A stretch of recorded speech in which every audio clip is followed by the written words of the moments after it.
David, take us back before real estate. What were you doing? Obviously, people know where you're at today, but before real estate, before the David Greene people know today, tell us about your story. And so I started off, basketball was my first love in life. That's kind of where the foundation was set for the frame that I look at the world through. Teamwork, hard work, just the understanding that if you try hard at something, you can improve yourself. I think, to be frank, there's a lot of people that don't believe that or just have never encountered that they actually have a lot more control over their destiny than they think. It's a very popular mindset right now. And some of it is politically intertwined to focus on areas that you don't have control, and a mindset that would tell you that you cannot improve your situation, or even focusing on somebody who's so far ahead of you that you realistically could never catch up to that person and saying, well, that's my excuse why I shouldn't try, because I could never be an Elon Musk. Basketball was the first place where I saw I am not as athletic as the guys at the highest level that I want to play with, but I can still play with them. I just have to do it different. Kind of similar to like Tony Stark in the Avengers. He doesn't have superpowers. Tony Stark is not going to be rubbing elbows with the Hulk, but he can use his brain to build armor that does let him compete with the Hulk. He just had to get there a different way.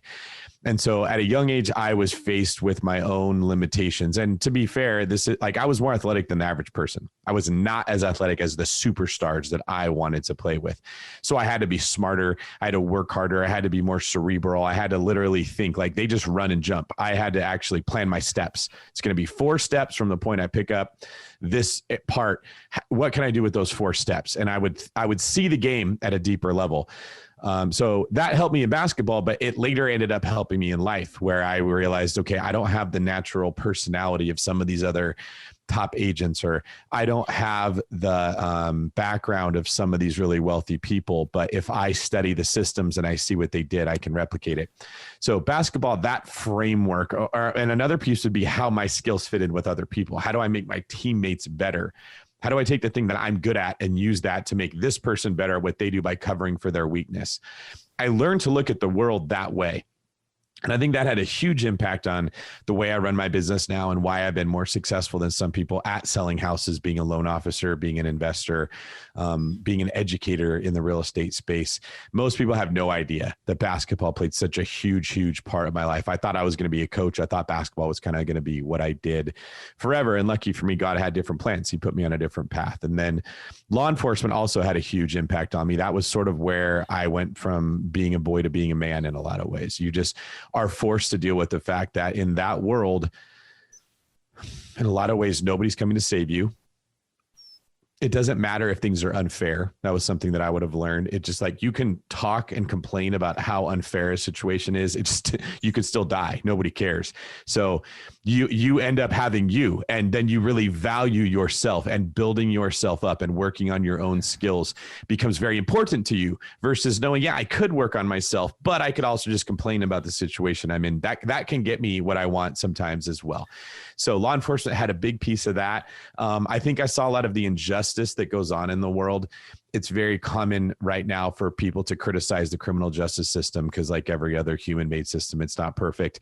But when you're working in it, you also see how unfair that system is in the ways that don't get talked about. Okay, there's a lot of people getting away with a lot of crimes, and there's not justice being served. And there's a lot of people that are victimized by something that isn't actually a crime. And it's horrible, helpless feeling that you can't do anything to stop it.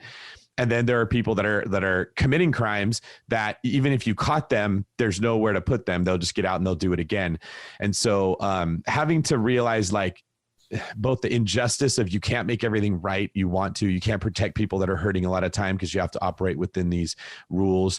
The limitations of the criminal justice system stop you from being able to really create justice where you'd like to when you're in the enforcement side, as well as maybe being forced to recognize that my best actions don't always make a difference, right? Like the amount of people in human trafficking that we would catch and we would put in prison to try to stop them from hurting more young girls. And they would just get out and laugh in your face and go right back at doing it, right? Like there's a lot of injustice in that, and that nobody was going to be protesting in the streets and burning down buildings because they were angry about that type of stuff. So you're frequently in that world forced to deal with unpopular things, like an unpopular truth that I can't fix. Like, I don't have the power to go in there and fix all these injustices, but your heart sort of breaks wanting to. And I think if you take my goals for my athletic career that never shaped out the way I wanted based on some injuries I didn't talk about, and then the way my heart wanted to protect people that were hurting and being hurt, and I couldn't, created this massive swell of frustration. Just, I want to change this and I can't, and I hate that. That sort of all converged on my real estate career at the same time, and really provided me with an energy to push through obstacles that I think a lot of people that are kind of on the outside looking in don't have. I have a question, stepping back to, you use the word limitations, and I'm curious to hear from your perspective, because especially a lot in the self-growth, self-mastery, personal growth work world, I hear this idea of, we are limitless, right? And I get where people are coming from when they say this. And yet it's interesting to hear from a high performer like yourself, you recognize your limitations and how to work within the confines of that. Could you share a little bit more about your perspective on limitation? Yeah. Can you give me an example of within what context we're going to talk about limitations? Well, I think it was very insightful that you said, like, in basketball, you said you weren't necessarily as athletically gifted as the superstar on the team. And so it enabled you to figure out how you best worked within the framework of the team, how you could make other people better. And so I guess I'm kind of curious. I think there might be, like, sometimes people hear you need to have a limitless mindset, which I definitely believe. And yet we're also finite human beings.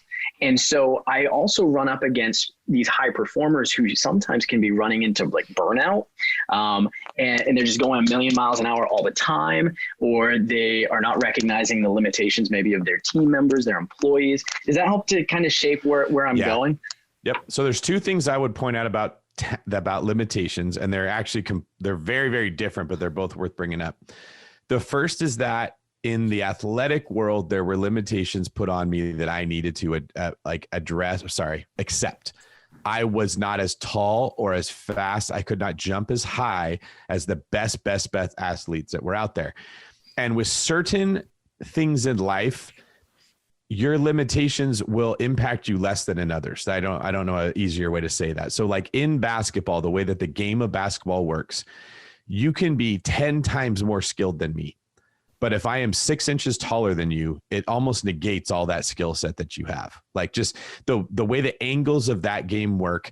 If I want to get a shot off against a taller player, there needs to be so much space in between me and that person that if I'm way faster than them, I still don't have enough area in the court to make the space that I would need. So what I noticed when I would watch college players, or even some of the guys that I was playing with, is our skill level was really high, but we were not as big, as fast, as strong. My first NBA game that I went to, I was expecting their talent level to be through the roof. And I was surprised that they were just huge. They could do the same things we could do, but they were humongous human beings. And, like, they didn't get there just because their talent was better. It was that their size was bigger. And then if you threw some talent onto that, or skill onto that, now they can play at the highest level. So I quickly realized it's kind of like, you can throw yourself into your W-2 job. You can work your butt off at it. You're only going to get so high. That would maybe be the equivalent of, in basketball, building up your skill set in that environment is not going to get you to the higher levels. So it was my first exposure with just recognizing, if I don't accept my limitations, I'm going to throw all of my effort and resources into a place where I'm not going to get a return. So it also made an awareness that in something like entrepreneurship, and particularly real estate, your athletic ability in this area, your talent is not based on your body. It's not your athletic ability. It's what's between your ears. Talent is all in this world about what you believe, how you think, how you approach problems, the attitude that you bring. And that sounds cheesy. It's just the truth. There's no way around it. So I was trying to find the chart I have on my team. We have a chart I got from Gary Keller that talks about what talent is. It's like 7 things of how you look at talent. And the first one is non-talent brings you problems, and talent finds solution. So that's an example of like, you can just choose to be talent any day in this world by taking an attitude of, oh, something went wrong, let me look for the solution. Okay. What most human beings want to do is say, hey boss, something's wrong over there. You got a problem, right? I've hired 10 people to help run my real estate portfolio, and all 10 of them have not been able to get out of, okay, the property manager said there's a hole in the roof. What do you want to do?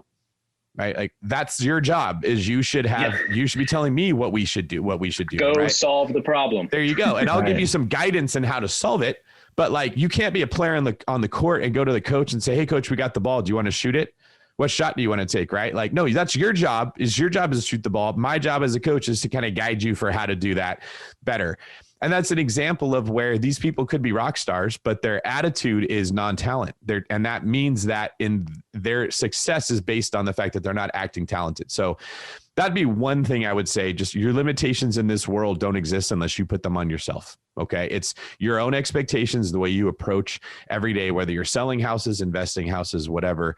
The other area would be in the realm you're in, like being an agent or being an investor. There are absolutely going to be things you do better than others. You may love analysis. You may love networking. You may love problem solving. You may have a vision to see, oh, this property could be used in this way. There's other people that don't have that vision at all. Like I can acknowledge I do not have an aesthetic understanding at a very deep level. Okay. When I walk a property, I can see how I would change the floor plan to make it the most efficient. How would I get the most units or the most income out of this property? I am very good at that. Then I have to turn to someone else and say, can you make it look pretty? I don't know how to do that. I couldn't tell you what colors. I don't have that vision is all I could say. If I don't accept my limitation in that area, I'm going to have some ugly, messed up houses that make my life harder because they're harder to rent out. Okay. If I accept my limitation that this is not something I am good at, and I let people who are good at do it, it helps me to be better at what I do. It also helps them, because without me, they would feel useless. They've got this great ability to aesthetically design something or make it look the way that people want it to look or the way that people want to feel when they go somewhere, but they can't use it because they don't have capital. They don't have knowledge of how to structure a deal. They don't have the skills I have. And that all came from basketball. I would play with great shooters. They could just knock down any open shot you gave them, but they could not dribble. They could not create their own shot. They were helpless.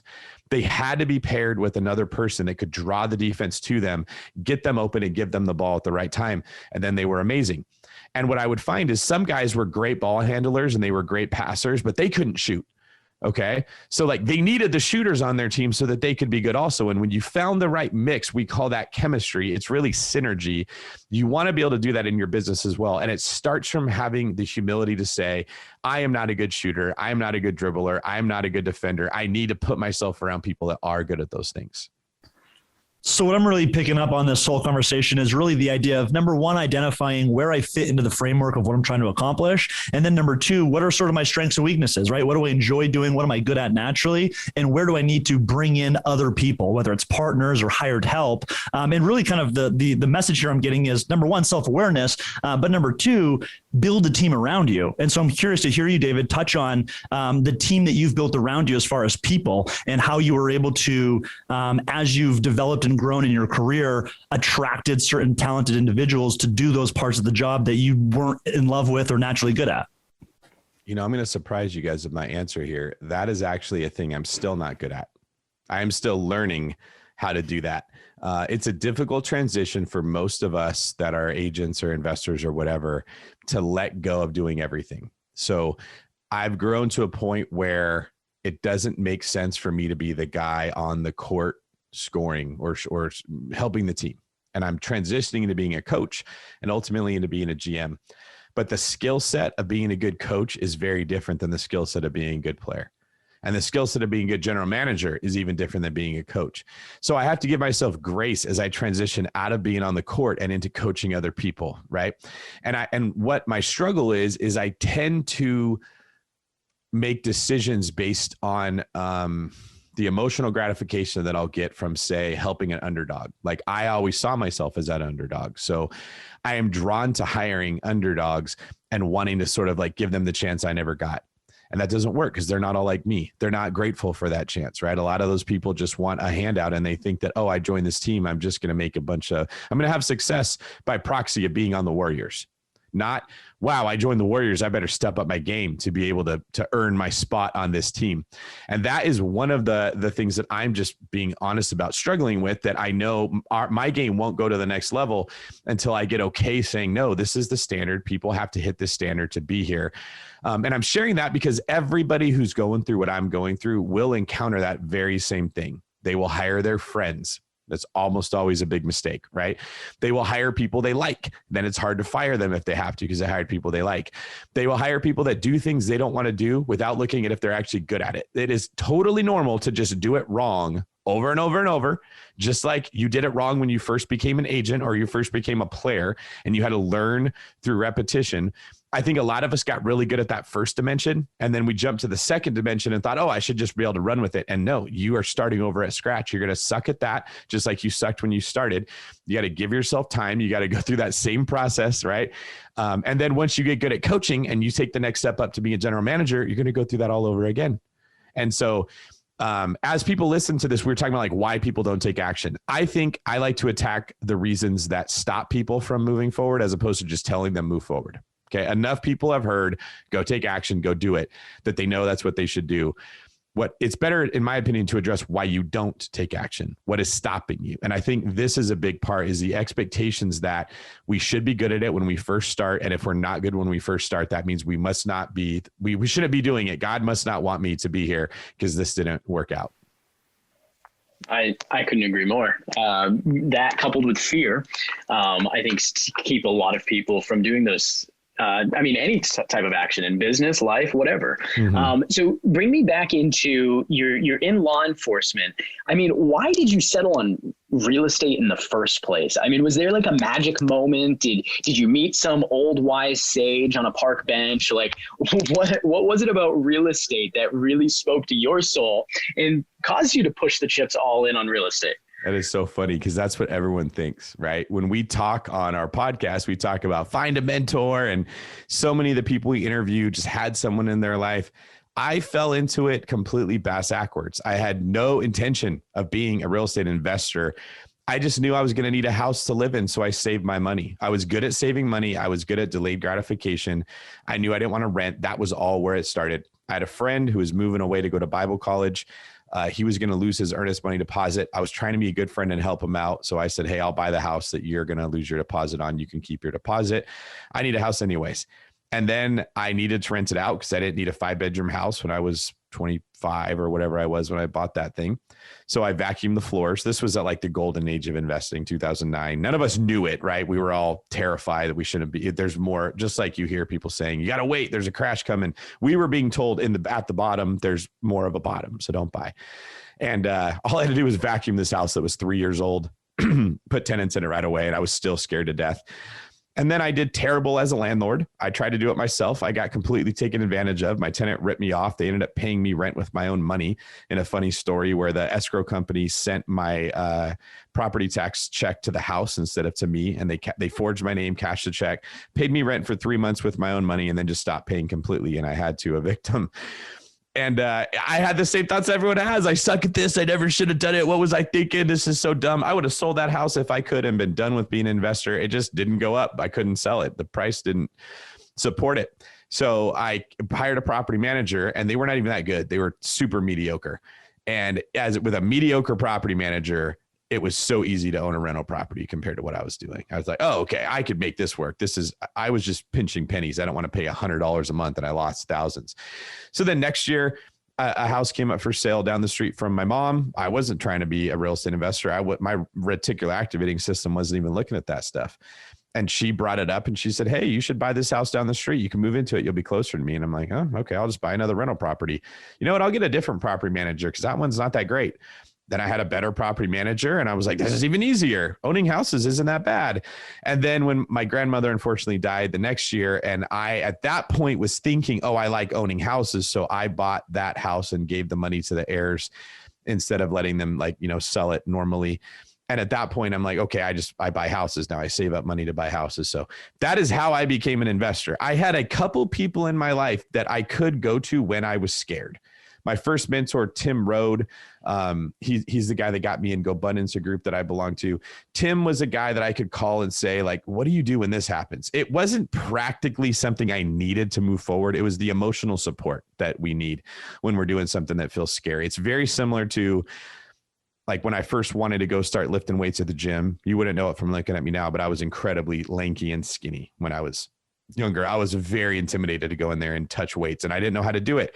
And I had one friend that went with me, and he went with me 2 times. He showed me how to use the machines, and whatever reason, the fear went away. And now I'm lifting weights by myself. It's kind of like signing up for my first jiu-jitsu class. I just didn't want to go in there with a bunch of strangers, not knowing what to expect and embarrass myself. So I had a buddy that went with me a couple times. I'm like, oh, that's all this is. And now I go all the time. Those first couple steps, having that emotional support is very important. But I think too many investors assume they need a mentor for technical questions. You know, like almost everything that goes wrong with real estate, you do not need a technical answer, right? What do I do? The light switch isn't turning on. Call a handyman. I called him and he doesn't know what to do. Call an electrician. Oh, okay, I could do that. Right? Like if you didn't have someone to bounce that idea off of, I'm confident people would have arrived at that solution on their own. That's how most of real estate goes. So like the mentor thing is very overblown in my mind. You don't need a mentor. You need a support animal. You need an emotional support system that can tell you like, hey, hang on, keep going. And then you start to realize that lifting weights or jujitsu or whatever is not as intimidating as what you thought it would be. I think a lot of people are scared of, partnerships. And I know you're not talking about a formal partnership, and yet you are talking about an emotional partnership or a support system. And that's definitely been the case for Joe and I as well. It's almost just like, hey, when these things come up and I have fear and trepidation, who do I have to go to just like, check myself? And if I have that, then I have the safety net I need to go take that next step into something that's unknown, something that I haven't done before. So you kind of fall into this. And I think you said bass awkward, which, okay, I'm going to store that away. That's pretty good. At what point did you decide like, okay, now I'm going to keep saving up to buy houses so that I can get out of law enforcement? I mean, did it switch to some like an active, financial independence, retirement plan? I mean, call it whatever you will, like, or did you just keep socking away and buying houses with no plan? That's another good question too. If you ask Brandon Turner that same question, he would tell you. He's the co-host of the BiggerPockets podcast. That, in case you guys don't know that name, I never heard of him. Well, I know you do, but your listeners. He would say exactly what you said. I realized I didn't want to be where I was. I knew I needed this much money. I reverse engineered. I came up with a plan and I worked it. Brandon really needs that clear path for him to, because he's sort of a guy whose energy is all over the place. And he needs a path painted for himself to narrow it down, focus that energy, and then there's nothing. I mean, he got ready for a triathlon in like 2 months. Like, he's insane. He's not even athletic. Brandon's the most unathletic guy. But when he channels that energy, he's an animal, man. I really, really respect it. I'm already sort of a pretty focused person. Okay. So the clarity it's not as hard for me to get it. I don't sit there and say, I want to get out of law enforcement. This is what I need. When I hit this point, I'm going to do it. My approach is actually, I'm going to do the best I can at whatever I'm doing, and I'm going to see what doors open. It's a sports approach, and Brandon didn't play sports. That's why his approach is so much more linear and easy to trace. When I'm playing basketball, I don't know how the play is going to work out. What I know is I'm going to try to get past my guy. And if I can get past my guy, some defender from somewhere is going to have to come out and guard me. And depending where he comes from, his guy is going to be open. And then if I pass it to his guy, another defender is going to have to shift over to guard it. Where's that guy going to be open now, right? So my mind has sort of been trained to look at the world from, you create an opportunity, you try to continue the cycle, the spiral of that opportunity, like dominoes that keep going. You keep that momentum moving. And as best as you can, you try to get ahead and see, where is this going to end up so that I can be in the open place on the court when it's there. Okay. I've never actually thought about how Brandon and I differ, but I really think that's why. So I knew I wanted to be the best cop I could be, and I just did it. And then at a certain point, being a good cop would get you in more trouble than not. So I switched over from, I want to be the best cop I can be, because that would have ended my career very soon, into, I want to be a very good employee and make as much money as I can while being a cop. And I didn't know what I was going to do with that money, but I knew that I wanted to be ready when the door opened. Just like, I don't know when the guy's going to be open on the court, but when he is, I got to be able to see him. So I got to learn to dribble with my head up so I can make that pass the split second that the opportunity comes. And then real estate investing became a thing. And I realized, man, like housing is relatively inexpensive. Price to rent ratios are very solid. I think when a lot of other people were scared to invest, I was looking at it like, what other investment in history can you cash flow in this business from the first day you buy it? Like real estate makes a lot of financial sense, and people don't like hearing this, but it's true. If you bought a house and lost money for the first 5 to 10 years of owning it, it would still be a good financial decision when you look at it from 30 years. An amazing financial decision, right? We have the luxury of cash flowing from day one. A lot of countries like Australia, that just doesn't happen. Or in Canada, a lot of the time, that does not happen. America, there was a lot of opportunity, and I could sort of see that. I also saw interest rates were low. I also saw there was a housing shortage. So when I realized, okay, there's like a weakness in this defense, I was in fast break mode. Like, how many points can I get before the defense figures out what we're doing here and the opportunity's not there? So there was no like, hey, this is what I'm doing, and then I'm going to do this. When I look backwards, I see that's the way it played out. But when you're in the moment, I wasn't thinking that at all. And I want to encourage everybody else, if that's what their situation feels like, that's okay. Life is typically a chaotic thing. It does not work itself out the way we want it to. It's very unpredictable. And when you play sports, you get comfortable with doing that. You hear that phrase, you guys have probably heard, take what the defense gives you. Yeah, it's literally be okay not knowing how this is going to work out, right? When the quarterback gets up to the line and he looks at the defense and they had a running play called and the box is stacked and all the defenders are there, you got to be okay to say, we're going to throw a pass because that's where the opportunity is going to be. And you have to be okay when you say, all right, you hike the ball, you go to throw the pass, and the defenders slide back into coverage and they actually weren't stacking the box. You got to be able to adapt to that too.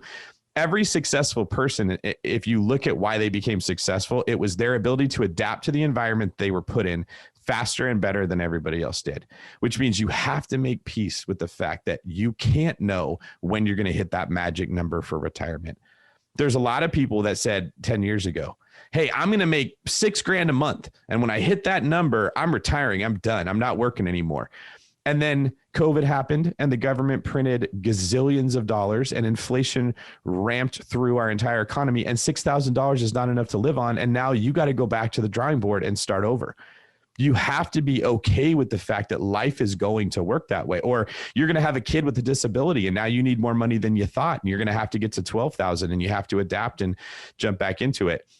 I think, because we're talking about what stops people from taking action. I think it's that when it's not predictable and they have to accept they can't control the way things are going to work out, that scares them and it stops them from moving forward. So hearing all that, David, I'm curious to know, what was the catalyst that caused you and Brandon to decide to partner together and to create the BiggerPockets podcast? And how has that ultimately evolved for you over the past couple of years into what it is today? What made it a worthwhile investment? Brandon and Josh started that podcast before I got in there. Josh was the guy who founded BiggerPockets. And he and Brandon hosted that podcast for the first 5 or 6 years it was around. Josh stepped back from wanting to host. And this is one of those examples of, I didn't know that just doing my best, I couldn't predict where it was going to take me. But that door opened because I had been, frankly, trying to sell as many books as I could to make BiggerPockets as much money as I could. And part of selling books is going on podcast tours, doing podcasts where I talk about my book and people buy it. All of that talking got me good at talking. It got me good at articulation of thought and explaining concepts in a way that people heard and said, oh, I could do that. So when the opportunity came to host the podcast, I was sort of like already in condition to jump right in and get my spot. I didn't have to say, oh, I got the job. Now let me take a year to figure out how to be good at it. So when Josh left, there was an opening. Brandon was able to get me in on the spot, and the listeners liked me more than the other people that had been on the podcast. And so they offered me a part-time job. And then I really focused on how to be a good podcast interviewer. I started listening to really good speakers. Like I listened to a lot of Joe Rogan. Henry Gracie is a person I think that's a very talented communicator. If you guys are into MMA, like Chael Sonnen is he can just tell a story and you'll listen to that dude talk for as long as he will talk. And like Jordan Peterson's another one. That guy, he hogs the mic anywhere he goes, but you just still will listen to everything he says, right? I know these names because even though they're not real estate people, they were talented orators. And I would just study how they communicated so I could be good at that job, which meant I got to keep that job. And then being on the podcast opened up other doors for other areas of business. And this is a great example of the messiness of how life works. You don't know when your boss is going to tap you on the shoulder and say, hey, I need a promotion. You don't know when someone's going to come to you with an opportunity to buy a house. You don't know when something's going to cross your path to give you an opportunity, because the universe just doesn't care if you're comfortable or you're ready or how you feel, right? When I'm the boss and I have amazing employees, but there's no opportunity for them, I don't know what to say. Like, take my buyer's agents, right? If I don't have leads and they say they want to raise or they want more to work and I have nothing to give them, there's nothing I can do. But when the leads pour in, that's what I'm going to say. Who can I give these leads to, right? Where can this go? And I'm going to look for the person who's the most prepared. If you're living your life in a way that says, I will prepare when the leads come, right? When my boss gives me that raise, when I get my chance, then I'll give my best. It never comes to you. And I would say that's like the number one thing that I think young people do wrong that becomes a habit that they then do as old people is they have this mentality that I will do my best when somebody else gives me what I want, right? When my spouse gives me what I want, then I will love them more. When my kid behaves, then I will give them attention. You can't think that way. You have to go into everything giving your absolute best and then trust that doors will open because you did it and you will be the one prepared to go through that door. Like, we're having the Olympics right now, so this analogy works really good. This will be the last point. No Olympian waits until, okay, the Olympics are next week, I should start training. Right. They train the entire time. So when the Olympics come, they're ready. Now, they have the benefit of knowing when the Olympics are scheduled for, and that's what makes this hard is we don't. And we also don't look at ourselves like Olympians. We don't look at ourselves like we have the talent to be that good because we don't have the physical skills of those Olympians. But in our own worlds, we do. We should absolutely be looking at ourselves like we're Olympians. We should be expecting our best the same way that they do. And we should be doing it, making peace with the fact that we don't know when the call is going to come to go perform. But imagine if you were the person who didn't know when the Olympics were, the heartache you would have when they're like, hey, get ready, Olympics are next week, and you haven't been trying. Right. Yeah. Assume it's always right around the corner. Yes. And keep your eyes open for that opportunity. Exactly, yeah, because a lot of times people aren't prepared to receive that opportunity because their heads aren't up. I mean, I was thinking of the phrase "be, do, achieve," something that is common in our world. Like, you have to be the $40 million producer by the activities and the motion that you're staying in before that even becomes a thing. Yeah, I would say that's another thing I learned in basketball. I remember one time my freshman year, I played with a super talented point guard, like better than any player I'd ever played with. And I made a cut to the basket and he wasn't looking at me. And I'm just like, oh, he didn't see. And the next thing I know, the ball's bouncing off my head. Like, he whipped it at me and it boom, slammed into my face. And I was like, oh, wow, he did see, right? I assumed he didn't see. So I stopped paying attention. I'm never going to get caught off guard like that again. Okay. I'm always going to make the move that I'm supposed to make and trust that they're going to get me the ball, as opposed to, well, I'll play my best when they pass it to me. Right. Like, you can't take that approach. And so if you look at it from your own perspective, it makes sense to say, I'll try when it makes sense for me. If you look at it from the other person's perspective, the guy with the ball, they're thinking, I'll pass it to you when you're open, right? Go get open and then I'll pass it to you. I'll give you the promotion when you can handle what I'm giving you. So that simple piece of advice, just get out of your own head. Think about the clients that you want to choose you to sell their house. Okay. Like, what are you doing now that makes them feel comfortable that you're the best person to do it? Are you studying how real estate works? Are you studying market trends? Are you learning the fundamentals of how buyers make decisions? Are you watching other people's marketing and talking with confidence? That's what a seller's looking for.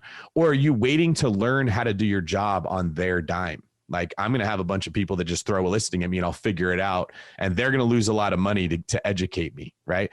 Like, that subtle difference is what makes the really good agents from the ones that spend 10 years and never really get anywhere. So David, what was the transition that caused you to say that you wanted to go from investing into actually having your license, making sales, and eventually creating the David Greene team? Of course, you're the CEO now. Tell us a little bit about why you decided to build a team in the first place and kind of how that's grown.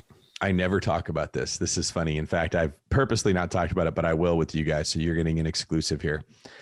About 6 years ago, maybe 5 years ago, I'm unsure on the date, somewhere 4 to 6 years ago, I fell prey to a phishing scam where my assistant opened an email that she thought was from my bank saying, hey, we need you to log in. Something went wrong. And people stole the password to my bank and tried to drain all the money out of all my accounts. Now, I got very lucky that the bank stopped that from happening. I got unlucky in the sense that we had to close 5 checking accounts and open 5 new ones. And at the time I had 30 something rental properties, and all of those properties were having like auto deduction come from those different accounts. So the water bills, the HOA bills, the mortgage itself, the property taxes that were being paid automatically, everything was coming from these accounts. And this was right around the time that I wasn't the David Greene team yet, but my real estate sales were ramping up to like 3 to 4 deals a month. So I had a new assistant that we're trying to learn how to work together. I've never done like 4 escrows at a time, which to me felt like, oh, how do you keep up with this? I had no systems in place. And now I have like to redo my entire portfolio. So the fallout from that was I started getting sent to collections for stupid little things like a $300 water bill or 6 months of a $40 a month HOA not being paid. And if you go to collections, like that's when it would actually get across my desk, this thing needs to be paid. Okay. Like they'll make an effort to reach out to you to get their money. The problem is even if you pay it, your credit score gets smashed. It looks to that algorithm like you just said, F it, I'm not going to pay at all. And unfortunately, with the way the FICO system works, like it doesn't care what your reason was for it. It doesn't care that you could have paid. It doesn't care that none of those people made an effort to try to contact me other than like send a letter to my mom's house where I didn't live anymore. My credit just got hammered. And so I got to the point where I had so many houses that I was a risk from a borrower's perspective, right? I would have obviously paid the debt, but they're like, he's got 30 houses. We don't lend to people with that many homes. So there was a small number of lenders that would even consider lending to you. Then I had this credit score and these late payments and these collections that scared them all away, and financing just dried up. That's the honest truth. I couldn't get loans, and the work I would have to go through to try to get approved and then get told no at the end was so discouraging that I just said, like the defense isn't giving me that right now. It's going to be a while before my credit score improves. I can sit and pout, or I can learn to make money a different way. And that's where I poured myself into building the David Greene team. And when I say that, I mean becoming a businessman. I transitioned from being a cop that bought houses into how do you run a business? How do you build systems? How do you hire people? How do I learn marketing? And that ended up being great because that opened up doors for me. Now I started a mortgage company, and because I know how realtors think, we're doing really, really well.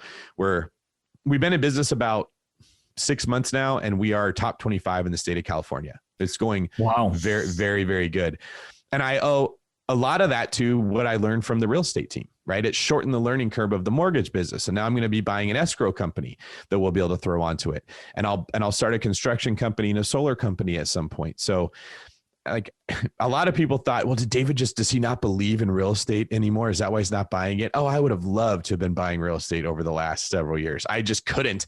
And I didn't want to sit around doing nothing. So I helped clients with the skills that I couldn't use for myself. I just helped them buy houses. And now this year, my credit improved to the point I could get loans, and I've snatched up 2 properties in Maui, and I bought a $15 million commercial complex in Minnesota. And I was just out looking yesterday at a $2 million place in Orinda, California, that I'm going to be writing an offer on as soon as we get the agent to return our call. And I'll probably be buying that. So I am 100% bought in on owning real estate. I think right now there should be urgency because I think inflation is going to like really, really affect asset prices more than most people are. There's a handful of people that get it. I think the majority of people won't see inflation until it's here, right? It's like the tide rising, like until you feel it in your shorts, you don't realize the water was going up. It was rising, yeah. Yeah, that's exactly right. And I mean, yet again, it's just this theme of take what the defense gives you. You were able to, instead of playing victim to the circumstances, instead of, pouting and saying, well, why doesn't FICO work like this? You took what the defense gave you. You said, all right, I'm going to take the knowledge that I have, and I'm going to go help other people accomplish their goals. Because guess what? As I continue to help other people get what they want, I'm going to in turn get what I want. It's going to sharpen my skills and my knowledge such that when it opens up to start a mortgage company, now I know how agents think, right? And maybe you didn't have that all calculated, but you continued to dink and dunk through what the defense gave you so that when your shot was ready, you could, throw that Hail Mary pass, and it's working out well. So bring us kind of then into the future. Obviously, I mean, you just listed off a bunch of ancillary businesses that fit right into the ecosystem of real estate. I mean, what's the end game, you think? Like, where are you going from here?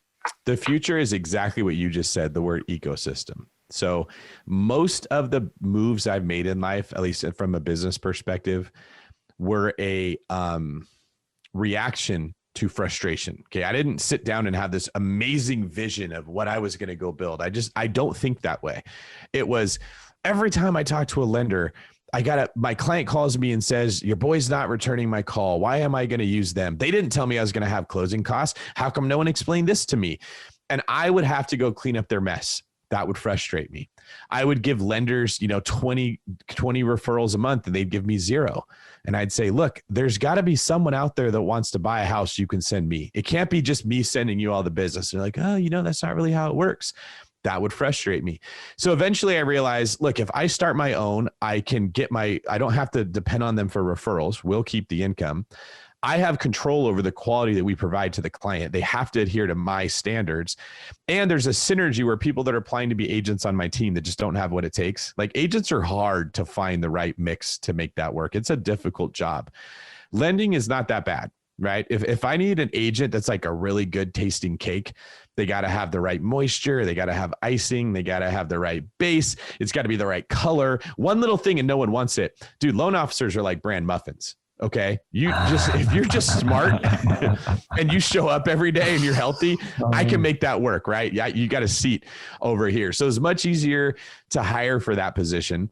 And then I just look at what else frustrates me, right? We were doing like 40, 50 loans a month, and it would take 3 days sometimes to get fees from the escrow company. They just didn't, there was like, they couldn't schedule themselves to have 5 minutes to get us a fee, even if it was just coming a little bit earlier, if you're that busy, or stay a little bit later. But 3 days of waiting for that would put us behind on our loan contingency being waived. And it would create huge ripples for us that were really bad in our transactions. And I just got frustrated. And I'm like, you know what? I'm just going to buy an escrow company and put my own staff in there, and they're going to prioritize our deals. And if we fall behind, I will teach those people to be more efficient, just like I do people here. And boom. And what I would like to do is convert that frustration that often turns us into victims. Oh, this is hard. I shouldn't do it. Right? Into creating what you said was an ecosystem, this world where you come to us to buy a house and the loan is taken care of, the escrow is taken care of, the agents are trained by me, the agents have showing assistants, so we're very responsive to our clients. Eventually we have our own home inspector. They can go with you and they can look at the house and tell you, but if you're worried, like one of the problems is you don't want to waive an inspection contingency, but you have to out here. So what if when you're ready to write an offer, we inspected the house before you even put it in contract with our in-house person? That gives you a massive advantage over everyone else that doesn't want to waive their inspection contingency, or an in-house appraiser. So you could have an idea, what's the ARV going to be? Every single thing that makes a transaction difficult, I want to figure out, how do I bring that into this ecosystem that I've created to make it all easier? And it's not easy. It's difficult. Like I told you guys, I struggle all the time with how do I get the right people in here to do that? Because once you have an ecosystem, you can't do it yourself. Like the trees can't affect the plants, and the plants can't affect the water, and the frogs they can't affect the trees. You kind of got to get all the right pieces in place there. But that's what my goal would be, is just the reputation of bad agents is very real, but it shouldn't be an excuse for people to not buy real estate. So if I can at least create a world where I know, no, we're not bad, we're doing a really good job, and people still don't take action, like that's completely on them at that point. It's interesting to me that thank you for being humble enough to kind of like share and expose some of your own weaknesses, especially around this, like finding the right talent, keeping the right talent as you create this ecosystem. And it's funny to me that it comes from you, because you're also the guy who constantly is talking about leverage from the standpoint of, I think one of your favorite things to say is like, you don't have to go on that inspection, right? Like, you don't have to be there for this. So might be kind of changing directions here a little bit, but speak to that agent who does think that, okay, I have to be present and involved with every intricate detail. And because they think that way, it's holding them back from taking that next level of success. What do you have to say to that person? So I was in those shoes. Everybody's been there. It's a real thing. I don't want to discredit it and just blow right over and say, don't think that way. And there's a measure of faith you have to start with. The reason I think I was able to get out of that mindset of I have to do it myself is I heard Gary Keller say, your clients are not loyal to you. They are loyal to your standards. And because I trust Gary's opinion on real estate so much, like more than myself, at points where I think, man, that just doesn't sound right to me. If Gary says it, I just err on the side of trusting Gary, right? In a sense, he's like Jesus in that way, where if I don't get why you're telling me to let my enemy slap me in the cheek, but you're Jesus, so I'll do it, right? Gary's kind of got that same credibility within real estate. Gary's not my savior for my salvation. But he was right in the sense that we have probably 30 or so houses in escrow as of this year. Or as of this year, my name's not on any of the contracts. Last year I was the agent. I had showing assistants. Now they're doing all of it. Okay. What's made it difficult was I had to get them to change themselves and step up their game to hit the standard that I held. But if they hit my standard, clients are perfectly fine to work with one of them instead of me. That's the key that the agent who's listening to this that wants to get out of a certain part of the job needs to understand. You're not blindly saying, all right, home inspector, you just go do your thing and I will just have faith that will work out. You're putting the time on the front end to get to know the home inspector, to make your standards clear, to make your expectations clear, and see if they agree and commit to hitting whatever standard you have for your client. And if they fail to meet that standard, you go do that again with another home inspector. Right? It's not like I think that's maybe the problem is people assume that they just let go and it happens. You're not getting rid of the work.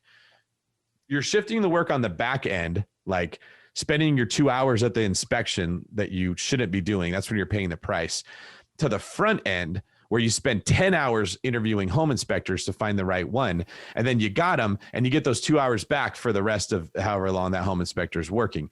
And you're doing that same thing with every single part of the job that is either taking your time or you're not good at, or you don't have the vision to do. And it goes right back into the whole concept of don't wait to build the skill until you have the opportunity. You have to go be proactive and get in front of it and take control of the situation so that you are ready and that you have those people in place when you have the clients that need those resources. Yes, that is exactly right. And it's the same thing that holds us back, like we said earlier, is the agent's like, well, when I find a good home inspector that can do it, then I'll let it go. But until then, I'm going to do it myself. And then they spend the next 8 years of their career doing it themselves because that home inspector doesn't just magically manifest in front of you and touch you with the wand and say, the real estate fairy, or the real estate God sent me here to be your home inspector fairy. You got to go figure it out, just like you got to go find your clients and everything else. So, David, you're the guru on long distance investing, and I'm curious about this, kind of a selfish question, because I have some out of state properties. What has been the biggest challenge with long distance investing as you now have over a decade of experience, maybe a decade and a half at this point? What has been the thing that comes up again and again as maybe the biggest challenge with long distance investing, if anything? I don't think I have challenges with long distance investing. I think my challenges would be exactly the same if the properties were close to me. So that's the first thing, is people would tend to blame. Whenever I hear them say this went wrong with my long distance investing, I think that would have went wrong if it was in your own city, if you just didn't pay attention to it, right? So the problems I'm having in my portfolio right now are I have so many other things going on that I'm not paying attention to the emails coming in from property managers saying we have a problem with the house, this needs to be fixed. I didn't have a person until very recently that I could trust to leverage that work to. So it just languished. It sort of just sat there. But if I had all these properties in my own city and I treated it the same way, I'd have the same problems, right? If you have a hole in your roof, it doesn't matter if it's in Florida or California, it's going to be a problem. I think the problem most others make with long distance investing is they see a price to rent ratio that works and they get excited and they cut short their due diligence that they might not do if it was in their own city. So if you were in your own city and you saw a house that had a really good price to rent ratio, but you knew it was a bad part of town, you wouldn't buy it. When you're long distance investing, it gets easy to convince yourself it's not in the best part of town, but I'm sure it'll be okay. And then you start giving yourself excuses of like why that's all right. And then it ends up being exactly what you should have expected that it was. And instead of blaming yourself and saying, that's what I get for cutting corners, you say long distance investing doesn't work, right? Right. It was that you didn't work. You didn't put the same time into it to get the knowledge that you would need if it was in your own area. And I honestly, hearing you say that, it's. I think about this concept of your greatest strength is usually your greatest weakness, or that there's a double-edged sword sometimes. Because I say all the time, I think one of my favorite parts of long distance investing is how emotionless you are. It's just like, look at it on the paper. But on the flip side, what you're saying, it's almost possible to get too, maybe not emotionless, but non-invested in the actual due diligence. And I think that's, I'm taking that away as something, okay, if the gut says that's probably on the drug street, like maybe you need to look into the drug street a little bit more before you pull the trigger. Yeah. This is a good point just to highlight about human nature. I'll give you an example from my law enforcement career. When we were training officers to when they're going to use lethal force or not, we would run them through these scenarios because obviously you don't want people trying to figure out a decision like that just on the fly, the same way the agents try to learn listings, right?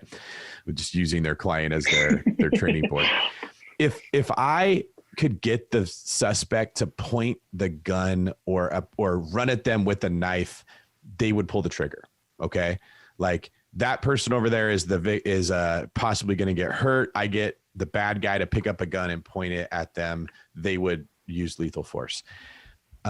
If I took out the pointing of the weapon and I made it a cerebral decision, and I was like, look, there is a person there that in role playing, the suspect would be saying, I caught my wife cheating on me. I got to kill her. There's no way out of this. She needs to pay for what she did. I don't care what happens to me. Hey, officer, I understand this isn't your problem, but you just got to understand that's what I'm going to do. And he would be holding a gun in his hand.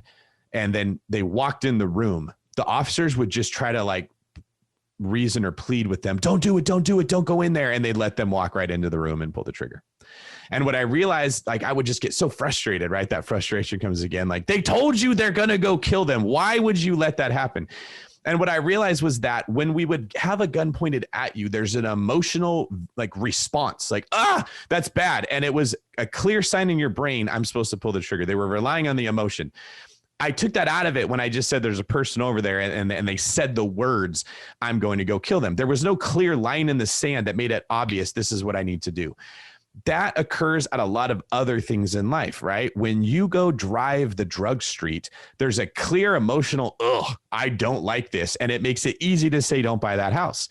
When you're told it's a drug street, but you don't drive it, you don't get that same response. And that, whatever you want to call that, maybe there's a psychological term for it, I don't know. That is the problem, is you shouldn't do it, but your emotions aren't making it easy for you to say no. And that's really the hurdle I think that people have to overcome when it comes to long distance investing. David, you've obviously got a ton of knowledge on this topic, and you've already authored the long distance real estate investing book in the BRRRR method. I'm just wondering for our listeners, is there any other book that we can expect to see from you in the future? Is there anything that you're working on or at least thinking about as far as publishing another book? So this book right here, Sold, it was a book I wrote for agents. It's basically the beginner agent's guide, just how do you make money selling houses? How do you run your business? The next book is being edited right now. It's been submitted and that should release early next year. That's going to be called Skill.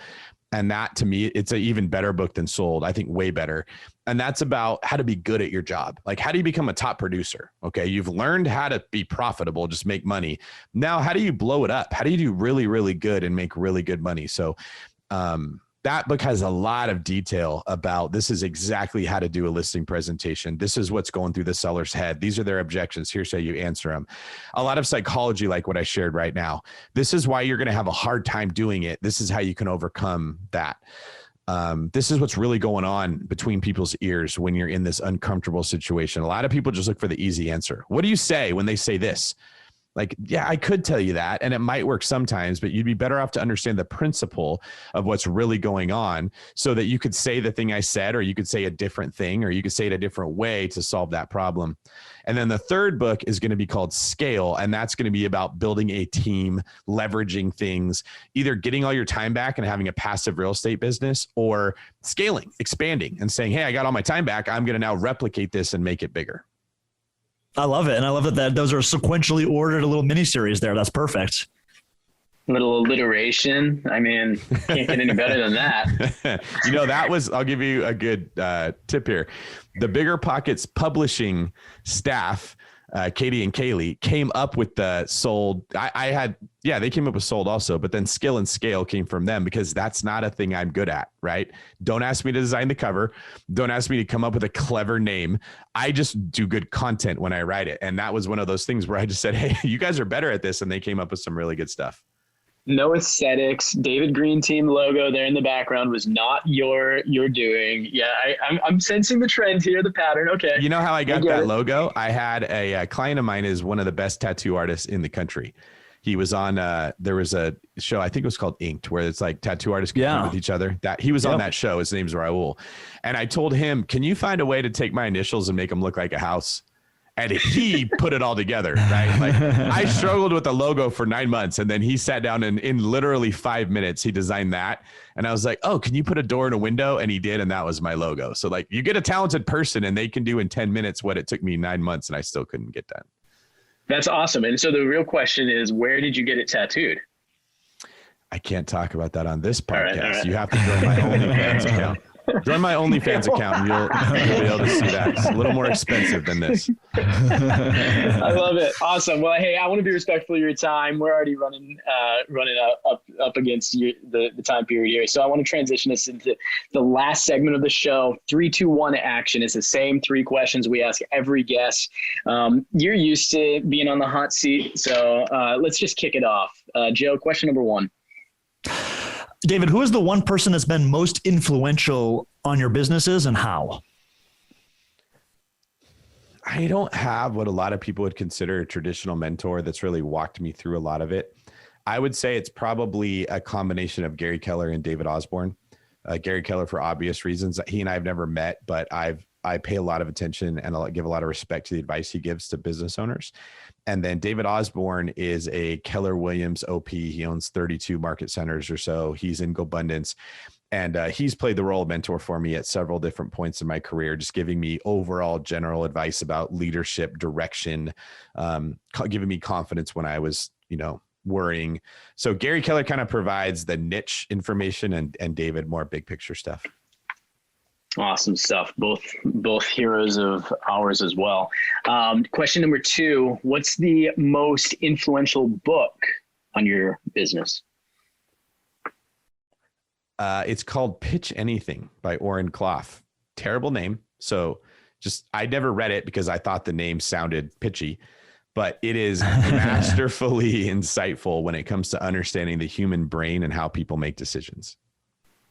That's awesome. I had never heard of Pitch Anything until 2 days ago. Did you post that on Instagram? Someone just posted that, and that's the second time I've heard it in 48 hours. But I talk about it on the podcast. So somebody that follows you could follow me. I talked about it on the podcast and they might have pitched it, but a lot of the information in Sold and in the other books is coming from the framework that comes out of Pitch Anything that has to do with how you help people feel safe and comfortable before you try to share your perspective, how you present yourself in a way that makes people more likely. Like I said about Gary Keller, right? I compared him to Jesus. Like if he says it, I'll just do it, right?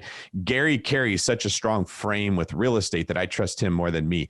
That's a very important part of getting people to trust you when it comes to selling their house or letting you represent them buying, or when you're in escrow and you say, look, that crack is not a problem. Those are all things that you really want to have at your disposal to get your clients buy-in. And I talk about that a lot in those books. All right, third and final question, David. As you know, this is the All In Podcast, where we encourage our listeners to take what they've heard and start to put it into motion. So our last question is, what is the one action item that you suggest to all our listeners to go start moving the needle forward in their businesses today? When you feel the emotion of fear, which is usually what stops people from taking the action they already know they should take. There's very few people who are like, I have no idea what to do. Most agents have a pretty good idea of what they should do. Instead of focusing on how you feel, which is always the easier downhill road, ask yourself how the other person would feel. So if you're afraid to go door knocking, stop thinking about, I'm so scared. What am I going to say when they open the door? Imagine that you are opening the door to somebody else that just knocked on your door and they're looking at you. What are they going to see? Are they going to see someone who's terrified and looking at their shoes and like, oh, and that makes them think, okay, I don't want to talk to you. I'm never going to let you sell my house, right? Or are you thinking about how they are scared? Who are you? Why are you here? Are you going to hurt me? Right? That's what they don't think. What they're not looking at you like, have you even sold a house before? You're a stranger that just rang their doorbell, right? Like, are you coming to tell me that my nephew is dead? Like that, all that stuff is going to be going through their head, right? So what are you doing to present yourself in a way that makes them feel at ease? Have you practiced what you're going to say when they open the door so it sounds natural? Are you stuttering and stumbling your way through whatever it is and saying, well, I was scared as a justification for why you didn't perform well? That's the piece of advice I would give is get out of your head, put yourself in the head of the other person, and you will get clarity on how to conduct yourself. So good. So good. When you're feeling fear, put yourself in their shoes, in their head, and understand the fear that they're feeling. That's going to help you. Great information. David, our guests, if they want to find more of your content, where's the best place for them to connect with you? All right. So you can go to davidgreenrealestate.com. That's one way to get connected. The other way is you could just look me up on social media at davidgreen24. That's pretty much everything. Instagram, Facebook, Twitter, all of it. And if you send me a direct message through one of those platforms and there's anything I can do to realistically help those people, I will. I usually can't like don't send me your deal and say, can you analyze this for me? That type of stuff isn't the best approach, right? But if they're looking to get deeper into my world, they want to know of the things I do, how I could help them. I'd love to start that conversation, see how I could get them plugged into some of the different things I got going on. Awesome. Well, thank you so much for spending some time with us. I don't normally do this because it's a little fanboyish. I feel kind of like a tween girl. However, I am going to say how grateful I am for you joining us, because you're someone who, as I've progressed in my career, I've learned from. You were kind of that Howard Stern, Joe Rogan, who I was taking notes from, and I continue to learn from you. And so I really appreciate you taking time with us, David. I know our listeners gained a lot of content. And so I appreciate you, everything you're doing. And I think we'll have to have you come out to Keller Williams, Arizona, once you release the next book, and maybe we'll do a little mini series or something. Yeah, that'd be a great idea. Make sure that you guys reach out. I'd love to do that. All right. Awesome. Well, guys, there you have it. David Greene himself, another episode of the All In Podcast. As always, like Joe and I say, go play all in. Hey guys, thanks for listening to this episode of the All In Podcast. We want to invite you to find all of today's resources from our show page at aipodcast.co. We also ask that you take just 1 minute to leave us a review on iTunes or wherever you get your podcast. This is how we grow and how we're able to bring you the best content each and every week. Now go play all in.